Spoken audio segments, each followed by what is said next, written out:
has. But I'll start by just introducing our two panelists. So we'll start with Kyle, this guy right here. Kyle is a NAIT grad. He's worked with a number of mentors from NAIT who I believe are here, I'm assuming. He's a certified personal trainer, a corrective exercise specialist, and a strong advocate of healthy and physically active lifestyles. And he'll get into his business a little bit in a few minutes here. And then we also have Matt Smith, who's the co-founder of Modern Gravity Float Space, also with Jamie Phillips, both NAIT grads. They're grads from the PFT program and a Millwright program, correct? You started your own business out of your basement, and you've grown from there. And you describe yourself as a wannabe astronaut, which I have some questions about later. I describe myself as many things. One of them being a wannabe astronaut.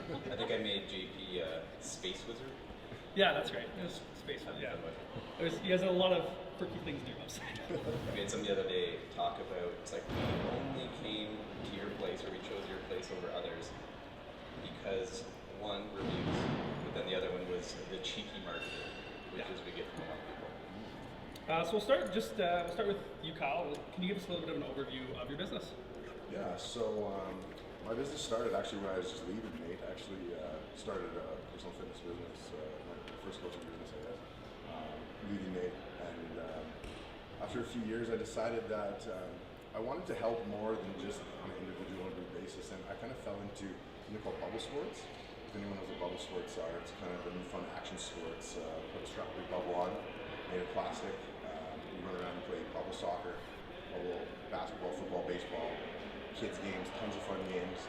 And I just kind of sort of tying that all together, and that's how I kind of started and fell into it. You guys have a bubble archery event coming up, right? Yeah, so now our action sports, we have bubble sports, archery tag, and laser tag, and so it's a whole new, it's parallel to fitness, but it's just as fun if you love fitness. But yeah, this Saturday, every Saturday actually, we have a bubble archery and a bubble archery club and a bubble club. We can just drop in and come try and play with your friends. Cool. Let's go with Matt. Tell us a little about your business. So we really just get people naked in big, quiet bathtubs. We could go in for hours on end and end up feeling incredibly relaxed, both from not just like hey, I feel good, it's physiologically relaxed as well. The basis of it, so keep in mind, we did start it in the basement, so I'll describe what we're doing now quickly, and then you can just kind of like, oh, you did that in your basement, that's really strange.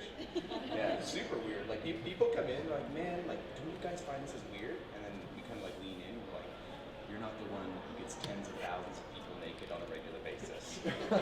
You're just coming in here once to like chill out. Yeah, essentially we have these big quiet bathtubs, big soundproof rooms. You have the option to turn lights on and off. We have little star lights on the top of our float rooms. But we have, what you're basically laying in is 11 inches of water and around 1,200 pounds of pharmaceutical grade Epsom salt. So that's why you float right on the surface effortlessly. You can have a nap, you can sleep, you can be creative, you can think about your day, you can practice movement patterns. We have a lot of pro athletes who come in and use that as well. But the biggest basis of it all is you're just coming in to relax, and that's contextually different for everybody. So you have the stay-at-home mom with 4 kids is going to have a very different stress level and reason for relaxing than, let's say, a pro athlete or somebody involved in the training industry. So, but we essentially started in our basement with one single tank. We floated 1,200 people within like a 365-degree period. It was ridiculous. But we had neighbors that were freaking out at us why there's so much parking going on. I think people thought we were either drug dealers or like male prostitutes, just because people were coming to the house all the time, leaving with like wet hair and being like, "See you guys," and we're just kind of like, "Oh, what's going on?" But then what we ended up doing is taking that model and then moving it into what we now have as a 6-tank world-class float center, and it's just been an adventure ever since. So I won't ask you what you'd rather be, a drug dealer or a prostitute, but and I be both. So you guys have both been around for a few years. So I want to know, what are some of the challenges you guys faced starting, and we'll start with you. One of the challenges starting, I think finding a good team is a good challenge starting up.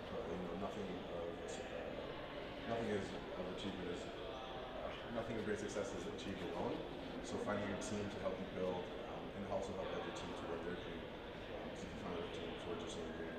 It's a lot easier. So I think that was one of the hardest things for sure is finding the right people. It's just like finding the right friends. You want to make sure you choose the right friends because they're either stealing your time or creating value, and it's the same for business. So you got to really understand that.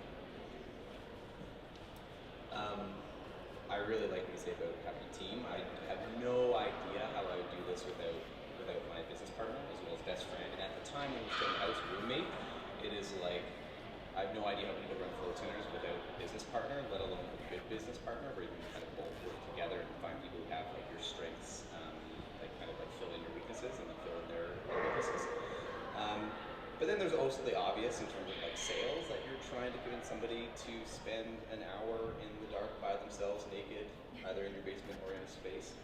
And so it really comes down to, it wasn't so much a challenge, it was just a very large piece of what we understood, which is being incredibly authentic to,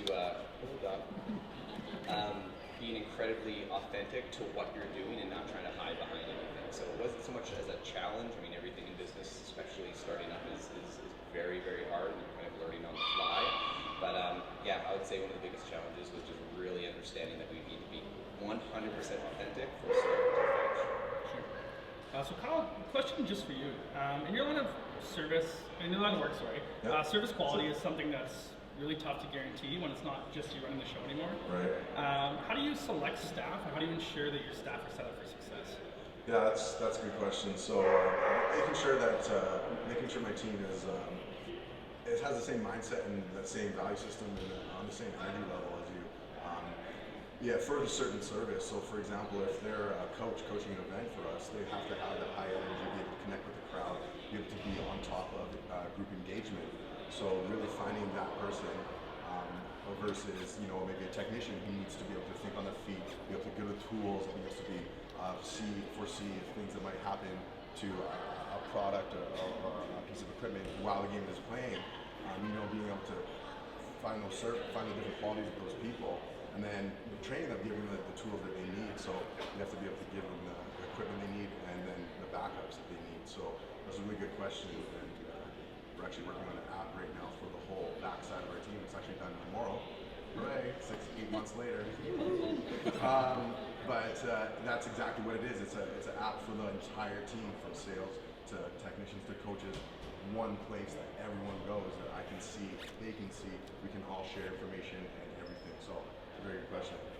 Smart. Matt, I know your industry has people that would class what you do as kind of new age, or I think when I told my dad about your business, he said it was hippie crap, which I think you get a lot of. What is your response to the people who typically, what response do you provide to these people? Well, the cool part of coming from like personal training or working with athletes, as well as just anything that I've ever done, whether it's with programming for past clients or that I choose to kind of, whether it's supplements, whether it's choice of training, whether it's training for people or myself, you always need to have the science behind it. And so what I usually do is on the idea of authenticity, is completely address it. That you're like, yes, you're 100% right. This seems really, really strange. We're getting more comfortable with the idea of meditation and taking time for yourself, but it is one of those things it's taken its time. So when people ask me, isn't this just some hippie woo-woo stuff? I say it can be, but on the other end, there's just a lot of journals and scientific evidence that when you remove so much stimuli from your body, it's actually going to cause a physiological reaction to allow you to go into a parasympathetic state, which essentially you're going to have lowered heart rate, lowered blood pressure. You're going to have some nice endorphins and dopamine release in your bloodstream. It's going to help pull away adrenaline and cortisol. So at one point, it's like you can live in the kind of hippie world, and you need to address that. Try not to, I know some places try to hide from it, or they just go way, way too deep into it. But then there's the idea that on the other side, you're just like, there's evidence. And plus, I'm coming from a place that I wasn't going to get into a business without it being predicated on some kind of science. Cool, perfect. When would you say you knew you were an entrepreneur? We'll start with Kyle. That's a great question. I think the more I realize now, it's, I always knew it, but I didn't know I knew it, And it's hard to understand if that makes sense, but it's just that free spirit. If you're that free spirit and you can't be held down, and you're always asking why. I asked a million questions. I always asked why. Everyone hated me in class. I was always the why guy. And if, you know, I always just knew, but the more I realized that, you know, self-developing myself, and, you know, I actually had an influence in a team and a following, it's like, holy man, like this is not, it's not just me anymore. It's not just for, you know, providing something for me anymore. And that's when it really hit me, like, holy man, that I'm actually kind of doing it. So. I think the very first, so when even in like grade 7 and 8, my friends and I what we didn't know were little businesses. We ended up having little businesses. But the first time I really realized that kind of business, or at least not having a job, was really the route for me. Is I think I was like 11 or 12 and got my first job at a gas station, and they made us get up at like 4:30 or 5. And I'm born and raised Fort McMurray, so there's some days like at 4 or 5 in the morning it's minus 35 and it's cold. And I remember the very first time I pumped gas and I just like clicked. I was like, nope, like never again. But even as a kid, I thought it was just towards gas, but then it ended, or like pumping gas. But then like I just knew deep down that as I get older and always reflect back to that moment, it was more than that. So just from an early age, like always asking questions and continuing to cultivate that self-awareness. I didn't always know that I was an entrepreneur, but now that I look back on it, I do, if that makes sense. Yeah. And on a little flip side note, I always joke around with my mom about how I have these like weird like dreams or fantasies where I'll wake up in the morning, had this like really great dream where I have this really nice 9-to-5 job that pays the bills. I have 4 weeks of vacation off. I have my evenings off, my weekends. And I'm like, man, wouldn't that be nice? But it's just something that suffocates me, and so I always joke around with that. So then you go float for a few hours and you remember. Yeah, and then I come out, I'm like, oh, this is great. Yeah. Well, it's like you wake up in the morning, you're pretty much like, oh no, like I could never live that, but it's a nice idea to think that I could, but yeah. So just to build on that, what drove you to start your own business? What was the thing that made you take that initial step? And we'll start with that. Yeah, so crazy enough, and my business partner and I talk about this all the time, but like money has never really been a big factor. Like neither of us have really needed a lot. That's not saying that I wouldn't like a brand new Tesla one day, or to just have a really nice place to live and all that kind of good stuff. But it's never been really a driver. I think it was always predicated on being able to build things and do things, especially when other people either tell you you can't do it, or they think they can't do it themselves. Yeah. So can you read the question one more time? Sure. What drove you to start your own business? Right, driving. Okay. What drove me to start my own business was, you know, I think I knew I was going to start my own business before I even went to. That's why I just went to NAIT. I went to NAIT because I knew I wanted to start my own business. I knew that I had enough of people telling me what to do, when to get up, when to go eat, like. You know, and when I'm asking questions, why can't I do this? Why can't we do this better? Why are we throwing this much food out when we could give it away? Like it just boggled my brain and it hurt, and I just can't. You know, when you're just swished down so much, you gotta let go. So that's why I came to NAIT, because I wanted to start my own business, my own company, and that's what I came to do. So building on that, actually, how did your formal education help set you up for success, or how did it contribute to where you are now? I'll start with you. For sure. Well, yeah, NAIT's been definitely an invaluable key for us, I'm sure for Matt as well, for probably most great NAIT alumni. Because like at the Mawji Grand Open, he hit it right in the head. There's just the perfect balance between practicality and theory, and we're all here because we all know if we have too much theory, you're just somebody who knows lots about something, and you have no physical, tangible hold on something because it's just all in your head. So having that really good that balance is the most important thing for me, just because I don't like to sit and stay in the same place or have that caged in mindset. And NAIT's not that. NAIT is free and opening and allows you to do all these, go through this course and that course and explore this avenue and that avenue, and then have all the support you need. It's just instrumental, I think, for where it's led me. That's like let's just build off that, because when it comes down to NAIT was really great because it was really, especially in the personal training world, it wasn't like you're taking history classes and stat classes. It was all based on really just like quality information that was going to help you move forward, especially in your career. I was also in a similar path where I planned on operating a business while in school, but I actually came to Nate just because I thought it would be the best way to learn information based on something that is really important to me, which is my health, wellness, and as well as strength. And so I thought, hey, I can take this and move it into another business. I can just take this and learn it for myself. Where I found that it has helped the absolute most is with one of your previous questions, in terms of how do you get people to get out of the woo-woo mindset or that kind of hippie mindset, which again, there's nothing wrong with that, especially when it comes to meditation kind of in the floating world, is that it gave me a really strong foundation for reading scientific journals, understanding scientific journals.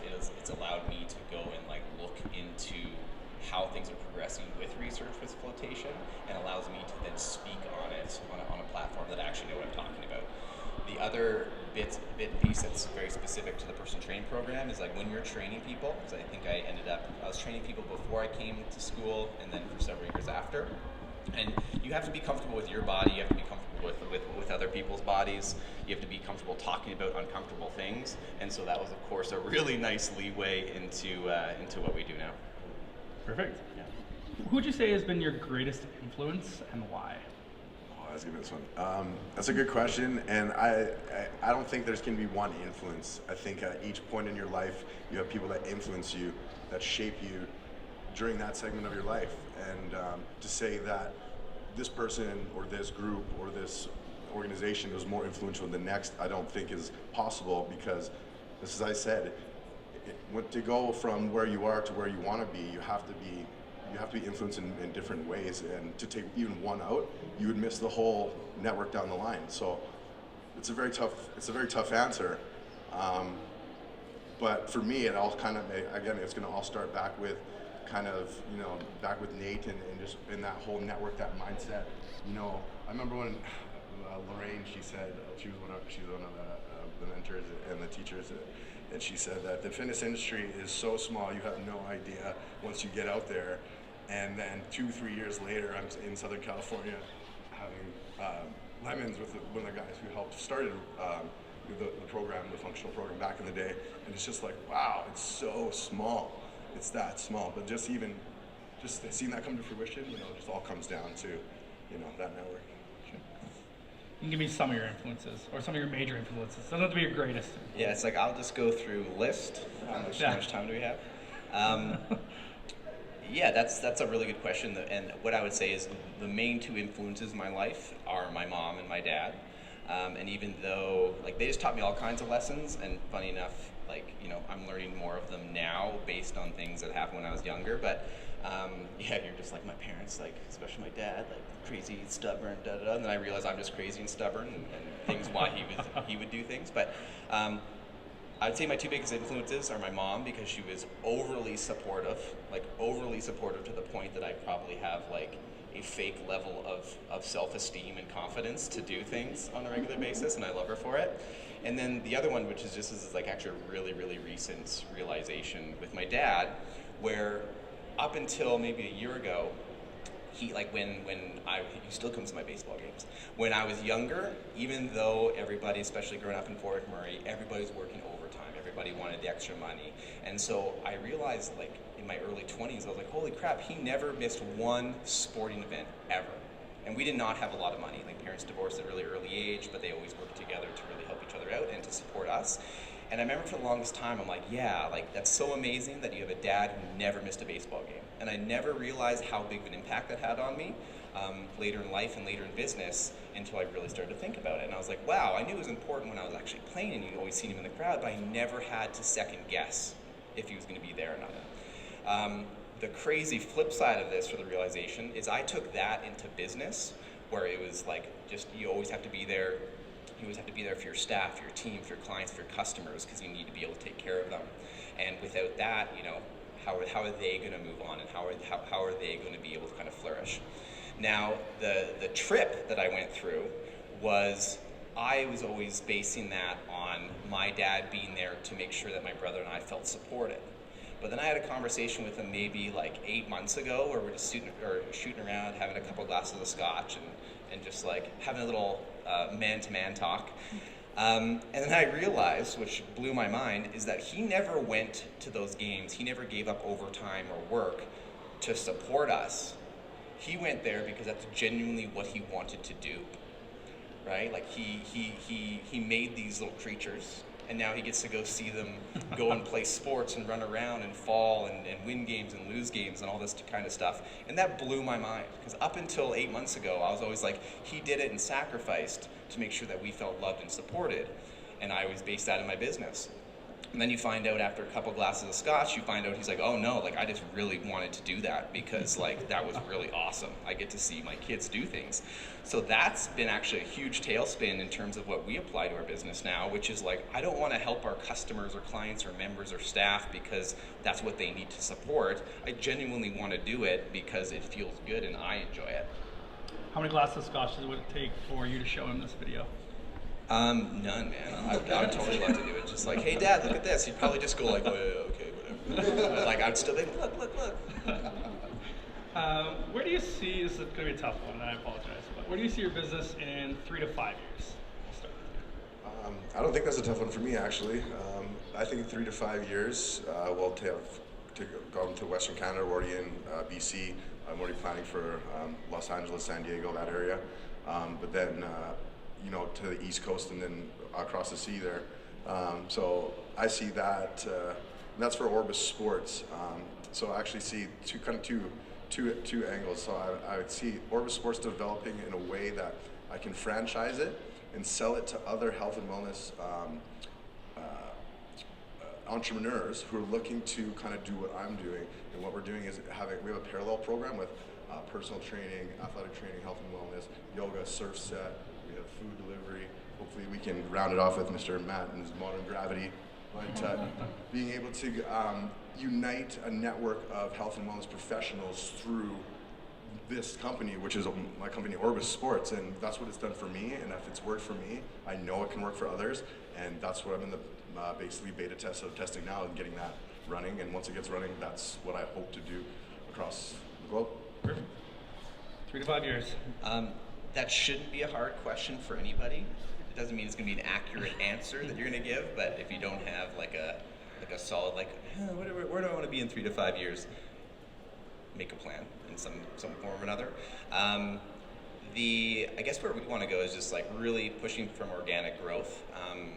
I think opening multiple, we definitely wanted to create businesses that could support other float centers around the world, but especially North America, and didn't really want to keep pushing the brick and mortar space, but I think it's something that inevitably is going to happen and that we're kind of putting into those plans. So next 3 to 5 years, we're probably looking at having another 3, 4, 5, 6 float centers around Alberta, potentially pushing into some places of distribution or like software. It just really depends. Again, you have the plan, but it's going to be predicated on a few things happening. But I guess the big 3 to 5 year plan is just keep doing what we're doing, keep offering a really cool, fun, great service, and have like really awesome interactions with people, and then see where that organic growth goes from there. And could go into franchising, could just be multiple locations. It could be we just have one center and just do like a crazy, really awesome video series. But at the end of the day, organic growth. Sure. So it's important in every industry, but how important would you say relationship building and networking has been to help grow your business? I'll start with you. Again, invaluable. You need networking skills, being able to chat and communicate, talk to different groups of people, different types of people. It's definitely the most important thing. If you stay in your own mindset and your own kind of value system, you're going to lose out on the perspective of everybody else, and that's what people tend to do. It's just that's how we're growing up. You just have a group of friends because you have the same value system.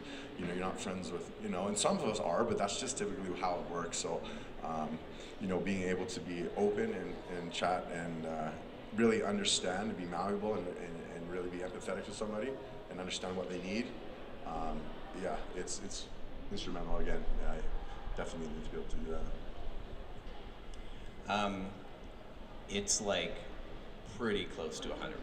Like there's the obvious pieces, like taking away the needing to understand the numbers of the business, which is like incredibly important.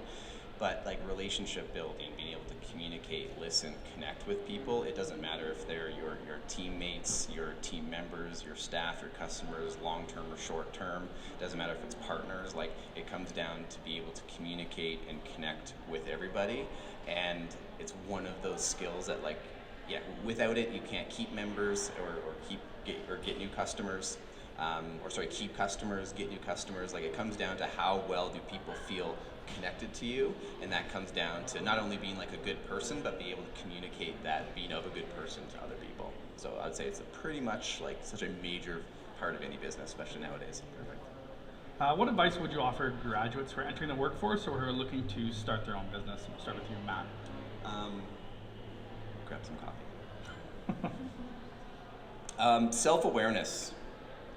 Like, understand, like, ask yourself the really tough question is, if you're going into the workforce or going into a business, is it because you want to do it, or is it because somebody else wants you to do it?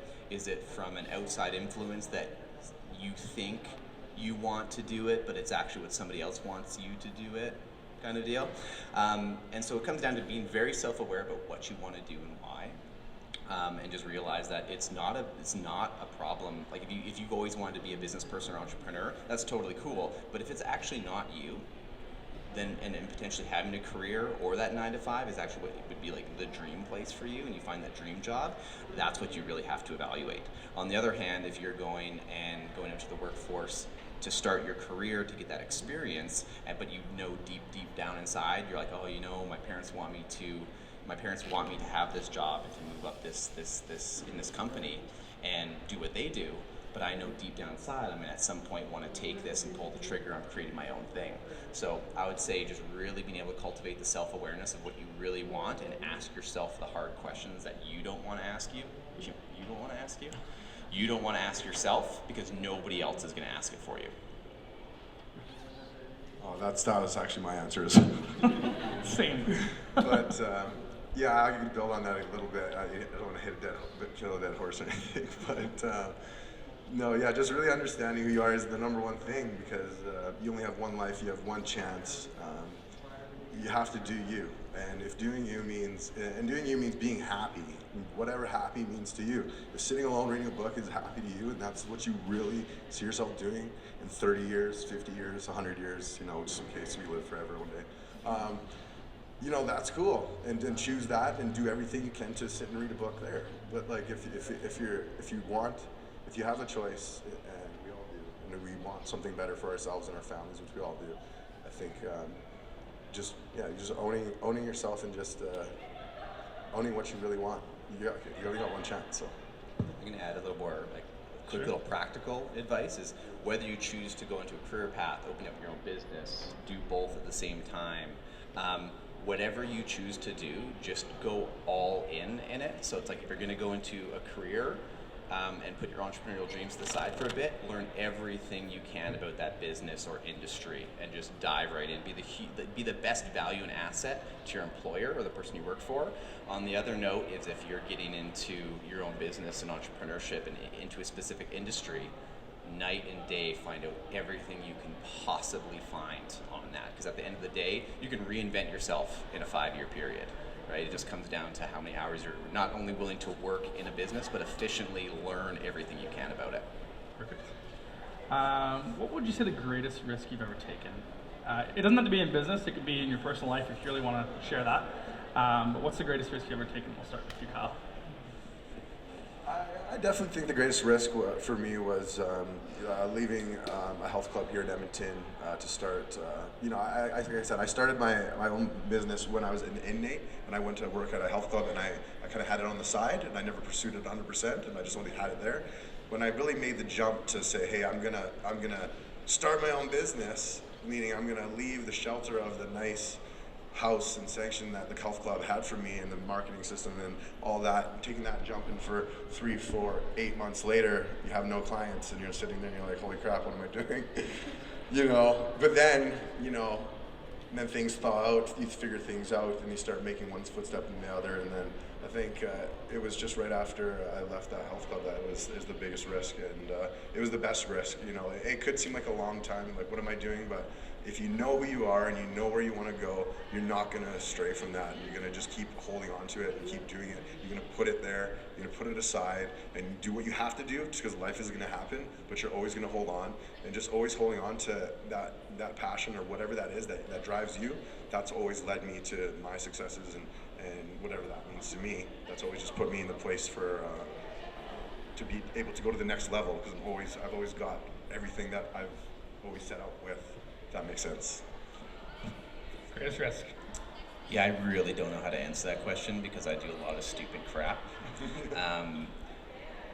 How I would answer like the idea of like biggest risks is like I've absolutely taken like massive risks, even in the context of coming from Nate to then continuing to train people and build my business in that world, to then moving out of that into starting floating people in the basement. I mean, I went from like a full client list with a really high retention rate, basically in this space that, you know, most trainers are trying to get to, and it just suffocated me because I couldn't expand or grow that any further. So probably one of the like for me, it wasn't a risk at all. I knew the risk if I didn't just cut it and move on to something else, that would have actually been the biggest risk, is me not doing that, because I would have just continued going on and saying, what if? But if somebody's looking from the outside in, they're like, oh, he just dropped all of his clients, found them new homes, found them new trainers, all that kind of stuff, and then, you know, spent $20,000 to buy a tank and set things up in the basement suite of a place just north of 107th Avenue, which is just a super sketchy area. You can look at that as a risk, but that is probably the least risky thing I feel that I've done, so that's why it's kind of a challenge to do that. But yeah, I would say it's more, you know, there's probably a lot of things that I do that looks risky coming from an outside perspective, but like intuitively, even if I made a risk and screwed up, it wasn't really a risk because I knew the consequences of it. Perfect. So both of you, I've checked out both your websites, I've read your bios, and you both have a particular culture to your organization, I guess I'd say. You guys use very specific language, and you very well embody the type of industry you're in and what you do for business. So I want to know, what are some of the secrets you have for building culture within your organization? And we'll start with you, Kyle. I think you kind of said it there a little bit. Like you kind of are. You gotta. You know, you don't want to. You aren't the business, because I'm not Orbis Sports, but I definitely. It's spawned from me. So you know, being able to have all of the positive, good things that you want in that brand, in that company, whatever you want to call it. Yeah. Sorry. Just having a brain fire. We'll The company is you. The company, yeah, the company is you. Sorry. Yeah, sorry. Bail them out, Matt. Bail me out. Well, I don't think, I honestly We'll don't come think there's a ton of stuff to say about it, except that it's like hard, and it's what every company does. It's why companies spend billions of dollars on marketing and training programs and special things and these weird retreats for their staff and everybody that's part of the company, even if you might not know why it's happening. So when it really comes down, I think I really like what you said about it is you, but it's not you. The company needs to be built on your values, your integrity, and your character, but of course you then have to build a system around that, and you have to build a team around that, and you have to build a culture around that. And it's, again, such a tough question to ask because people will look at it in different ways, but it really comes down to who are we authentically. If JP and I started going into more of a holistic space, or we started going on videos being like, welcome to your spa-like adventure, like that is not us. We just did an intro video, like we did our high-end quality intro video with JP and I talking and introducing you through the space, right? But like I have a backwards hat on and JP has a hoodie and we're talking and I think we might even swear in it. Like it needs to be authentic to you, and that drives through culture. Because the more video content that we make, it's not just for consumers or members or future members or customers. It's also for our staff to watch and buy in, and then they can start to know how they should be answering questions. Because you can answer a question in a billion different ways, especially when it comes to floating, and everybody's going to kind of push it in that one direction. or in their own direction, but that's the key. Do it in your own direction, not somebody else's, because you're going to find, I see this in the float community all the time, is people copy somebody else's because they like it and they resonate with it, but it might not actually be what they should be doing to support their kind of team or support their kind of clients coming in. So when it comes to like building culture, nobody knows the right answer to that. You basically have to test and play around with it, but the biggest pieces are making sure that you have the self-awareness to know what you're doing, why something's not working, have the emotional intelligence to connect with your team, as well as your customers and members coming in, so you know how to best serve them. Because you're not going to make everybody happy. I totally know that there's people who don't come and float with us because I like drop the swear word on our website, right? And that's fine. That's just not our demographic, and that's something I'll have to eat. I'm like, oh, I'd really love to be there for everybody, but we kind of have to just be there for that group that really loves what we do. But then, yeah, I could keep rambling on about that. Yeah, that was perfect. That was perfect, Matt. But no, it was a great story. Branding definitely, it sets the tone for what you can expect. So when you come to our website, you're going to see bright colors, happy, fun, smiling. So that's what you can expect. When you see Matt's video, backwards hat, hoodie, a little bit of swearing, that's what you can expect. So branding sets the tone for the business, how that's looked. You can expect us to swear all the time. So that's, you know, that's the whole thing. It's got to be. Perfect. Well, do you have any suggestions for young entrepreneurs or students that are looking to identify business opportunities? Do you have any tips to help them kind of alleviate that issue, how they're going to identify their own business opportunities? Yeah, that's actually really, really huge. I think at the presentation on, was it Wednesday or Tuesday? Tuesday. Mr. Mawji hit it perfect, where it's like you can love something, you're like, this is the best business idea, and I really resonate with it, and you know, this would be so cool, because if you could make money doing this business, it'd be really amazing, which is completely true. But if nobody wants your product or service, just cut it. Like, don't spend any time with it if people are not going to want it, right?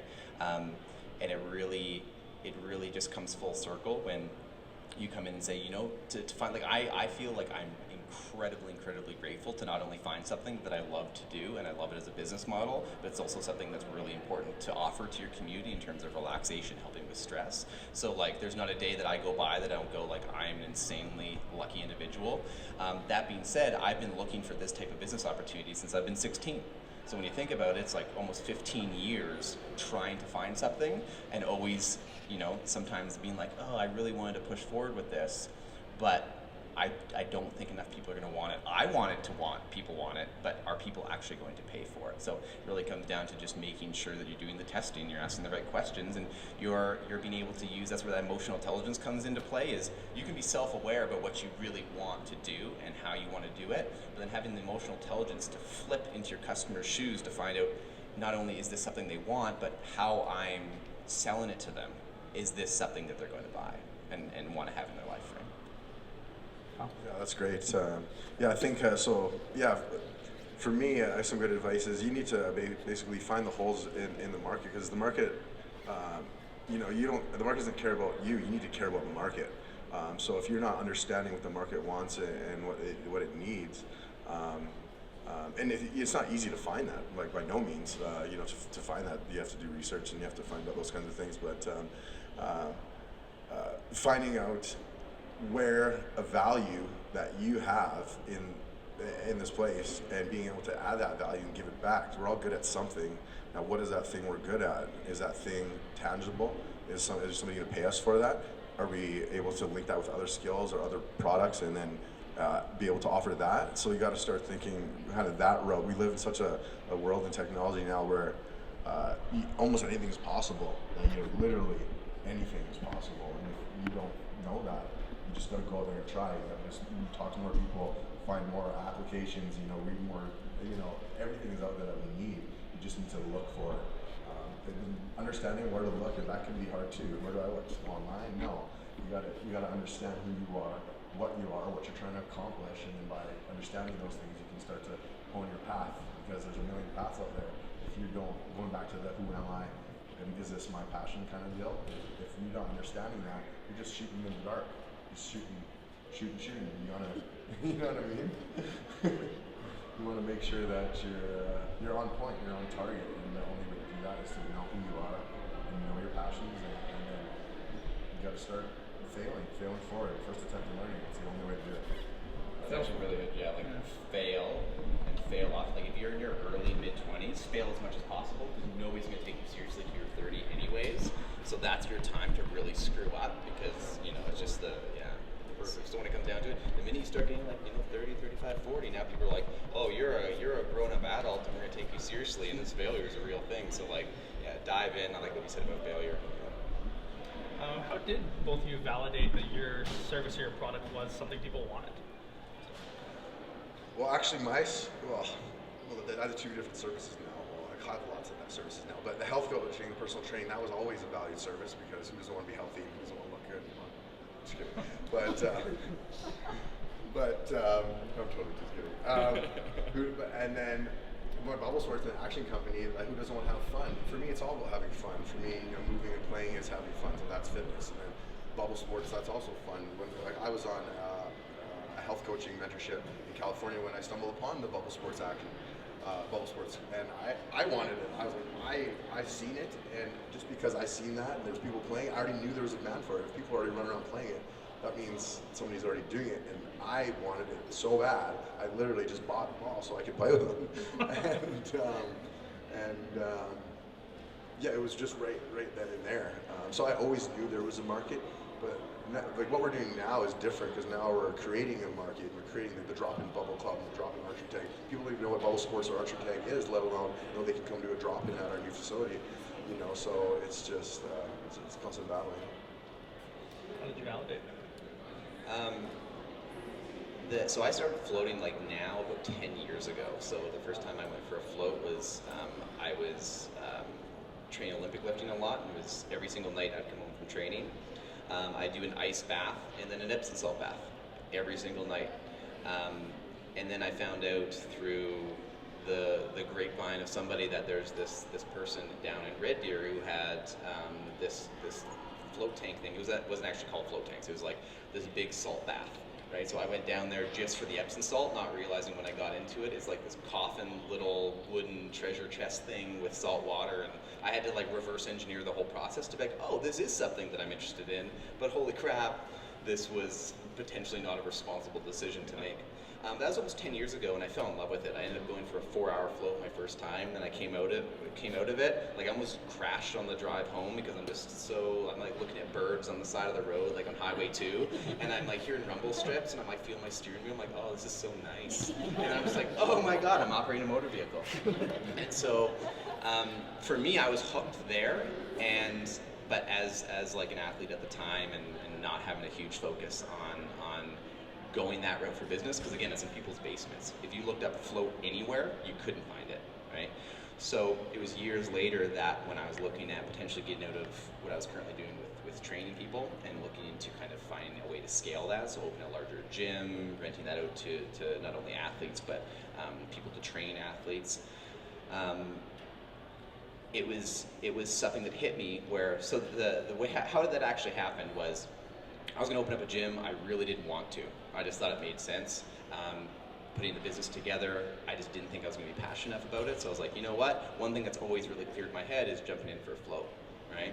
And if I can get that, I'm going to kind of calm my head, calm my mind, and then I can at least, even if I make the wrong decision, at least it wasn't based on me being stressed out or kind of like emotionally stormy. But I couldn't find one. So from there, I was like, oh, this is a great idea. I love this stuff. It was actually just immediate. It kind of goes against some of I'm a walking contradiction with a lot of stuff. But with that, I just intuitively felt so much that this was something people need and want, simply because I knew how it affected me, as well as a few other people that I did, or that I knew floated as well. But it was something that right off the bat was just intuition based. That's like, people need this, the community needs this in their lives. And from there, it just kind of kept growing. And then when we opened up in the house, people will sometimes say this, we've had a couple like articles and stuff written about us that kind of said they started in their basement as a test tank to really test the industry, test the community, and really to see if the market was there so that they could open up like a bigger and better center. Where the reality was, like, people just wouldn't give us money if we didn't prove it. I would have just straight up opened up a 6-tank center. I believed in it so much right off the bat. But of course, you know, you needed to prove it to say like, see, we could convince people to get into our basement with it. Like, people are like, well, one, you're great salespeople, and then two, it actually continued to prove it, and that was probably the best decision we could have made. But the idea of how we knew people were going to do it is really based on intuition, and again, practicing that idea of thinking in other people's shoes, and it's just something that I actually want to do. Perfect. Well, it's worked out for both of you, clearly.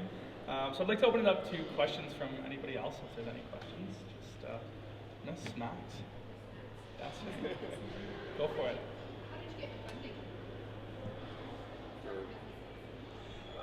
We got told no a lot, along with even getting the place. Like I think we got told no 6 or 7 times, just in trying to get like a leasing opportunity. Because people are like, "You're how old and you want to do what?" Sorry, we're going to put in a subway, right? But in terms of funding, we just had to really go to people that trusted us, because when it came down to banks or larger investors, it either wasn't big enough right now. Like now it's a very different story in terms of some offers that we get, but early on it wasn't big enough. We were just coming from a basement. Banks wouldn't take us seriously just because we straight up didn't have the equity, because we needed like hundreds of thousands of dollars. And so that's that idea of when I said like your early 20s, really screwing up, because how you screw up is also just as important as learning from them. And when people see that over time, trust gets built up and people are willing to take chances on you. But to simply answer your question, it was private funding, just through people's trust, thinking that we could actually do something with this. Yeah, great. That's a great question. For me, I've always wanted to, for years, from like 18 on, I always wanted to exercise and have that be part of my life. So collecting fitness tools and collecting things, and basically being a hoarder for my whole life allowed me to, you know, when I in college we had a business class, and at the end of business class we had to have a personal training studio made on paper, but I had enough stuff that I actually had it made in my garage. So, you know, I've been collecting and self-funding. We started really small, just like, you know, it started with a Bowflex and then some dumbbells and then some more. My dad's a welder, so we built a speed bag and then a heavy bag and then monkey bars, and we just built it all ourselves. We did it all, we created it all, and built up from there and kind of just had that there.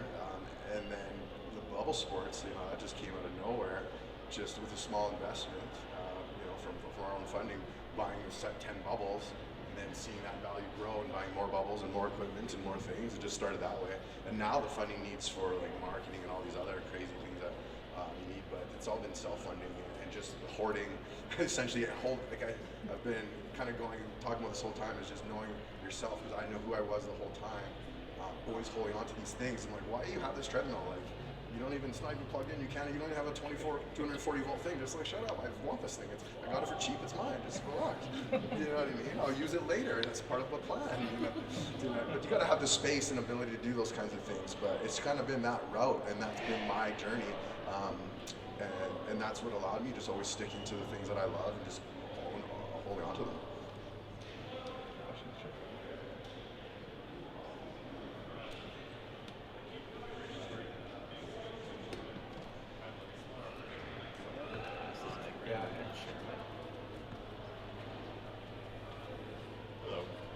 Hello. You both had a smaller operation at one point, and then at a certain point in time you had to move to a physical brick and mortar space. I was kind of wondering what that process was like, what the leasing kind of market and what that adventure is like, and do you have any advice for like the place that you ended up actually being located in now?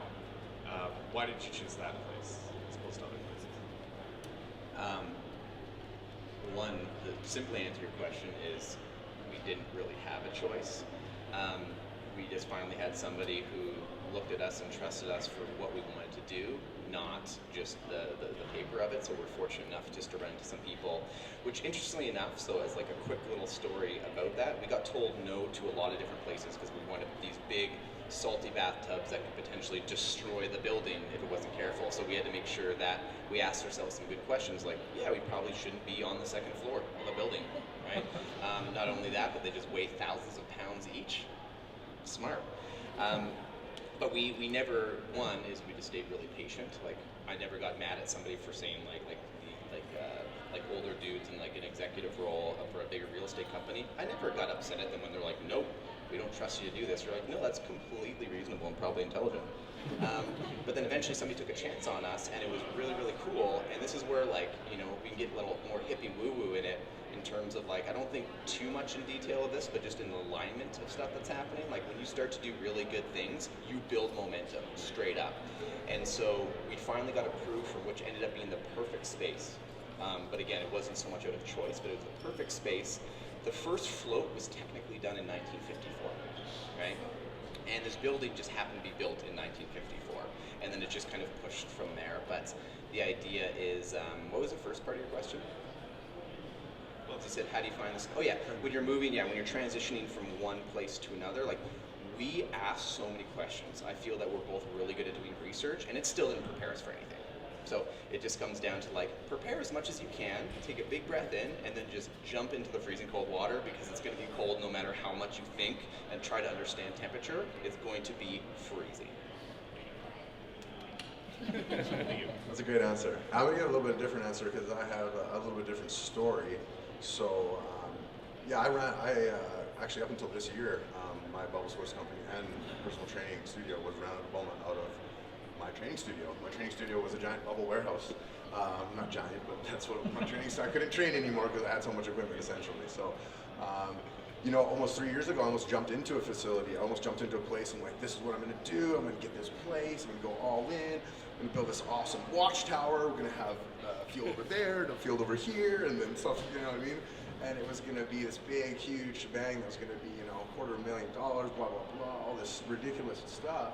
And for me, it made sense at the time because I was so excited, but after talking with this person, and talking with that person, talking to my close people, my mentors, and my close and trusted network, I soon realized, hey, this is not going to be the best route. So I changed what my tactics were. Hey, I'm just going to focus all that the energy back inside and hold on. And that was 3 years ago. That was my first year in business, because things were going so well. I was just like, this is awesome. We need to get a place, blah, blah, blah. So I was like, okay, I'm not going to do this. We're not going to do this. We held on. And actually just this past summer, I basically got the biggest break of our lives is Surf Training Center, which is a giant facility right next to the Roper Road. Basically, we're there as they're running their program, so I've got probably the sweetest deal anyone could ask for. I've got an office and training facility, I've got 2 soccer fields, yoga, a multi-sport court, all for like, you know, I can't even share that because it would just crush people. You know what I mean? It's just because I just held on and I built something, we built something that somebody wanted, and they said, hey, this is something that we can stand behind, or we'll let them come in our facility and let them run how they want to do it. So that's kind of where I'm right this second. And like literally just Austin's here, Ethan's here, this is all building for that. And it's just a whole wild ride. You can do one thing or you can do another, or there's different options to do it. It's just how you can get there. And for Matt's option or my first option, I was going to do, I just held off and and the opportunity presented itself. And then for Matt, I'm sure it's the same thing. Like, being told no, that's an opportunity in itself because you have to build and grow. Why did they say no? What do I have to learn? What do I have to adjust? So there's kind of different answers there. So it all depends, really. Thank you. I think we have time for one more question. I have another question since, I can. You guys have really both very, very different businesses. They're not common.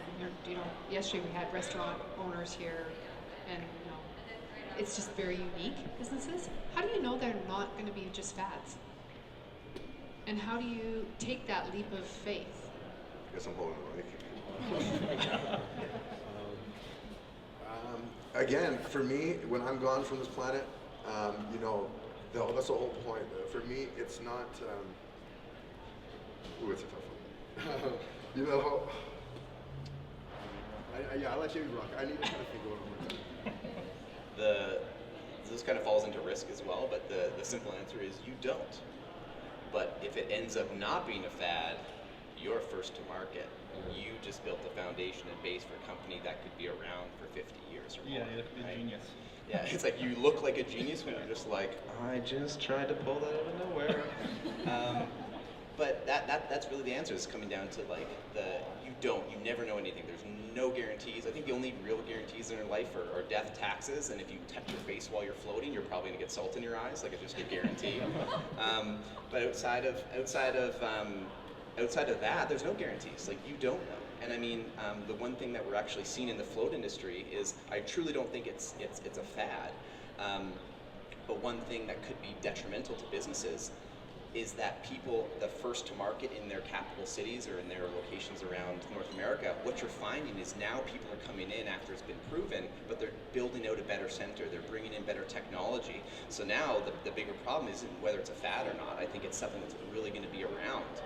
Early on, we did not know that, right? So that on that question. Yeah, and I only asked that question particularly for the health sector because health sector just has so many fads and gadgets and different things that are always brought to market for instant healing or instant weight loss or whatever. So you guys are in an industry that is very fad driven.